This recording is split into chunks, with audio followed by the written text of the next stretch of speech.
So ayun mga ka-farmers, meron tayong 8 ml.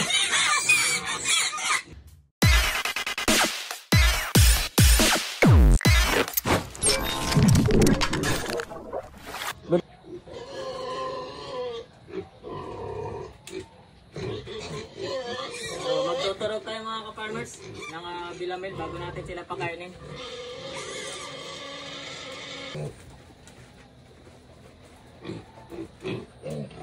So ang gamit natin ay itong malaking syringe mga ka-farmers.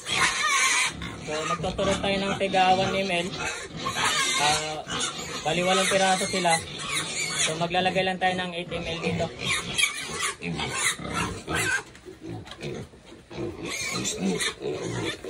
So ayun mga ka-farmers, meron tayong 8 ml.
So, ganun lang dito mga kapatid, salamat dito mga kain. Kung sila yung malapit.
So tapos na mga ka-farmers.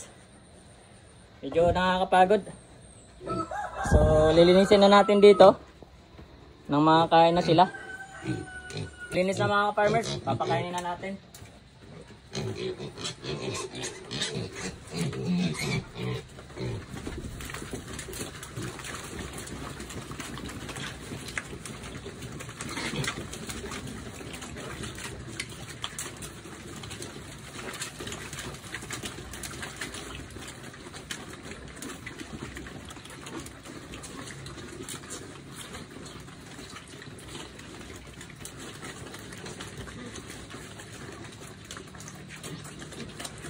So bali 1 kilo tong pinakain natin mga ka-farmers. Ayun yung pagkain nila, yung basang basa. Yung parang tubig lang. Bali 1 kilo to na starter.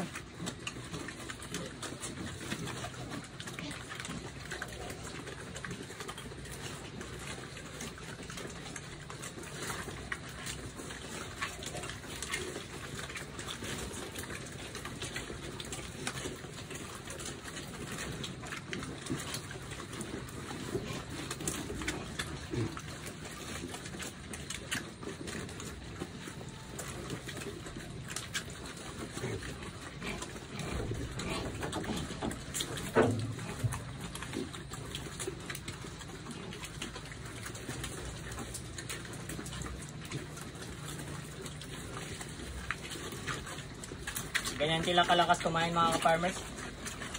Kaya yun din yung dahilan minsan na nag-overfeed tayo. Kasi ang lakas talaga yun ang kumain. Mahirap kontrolin.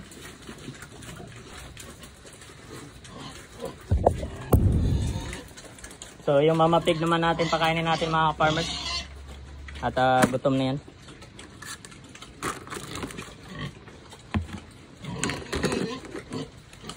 So okay mga farmers, pakain muna tayo kay Pitring, ang ating mama pig. Grabe mga ka-farmers, oh. Simot na simot. Baliwala yung 1 kilo. Pero mag-stick muna tayo sa 1 kilo mga ka-farmers. Saka na tayo magdagdag pag mag-eksaktong 1 buwan na sila. Bali magdagdag tayo ulit.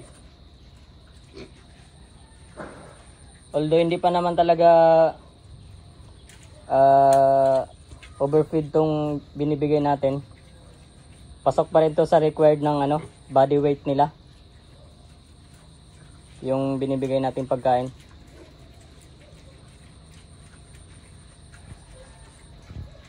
So okay mga ka-farmers, papausok muna tayo. Gawa tayong pausok, gawa ng daming lamok. Magsisiga muna tayo.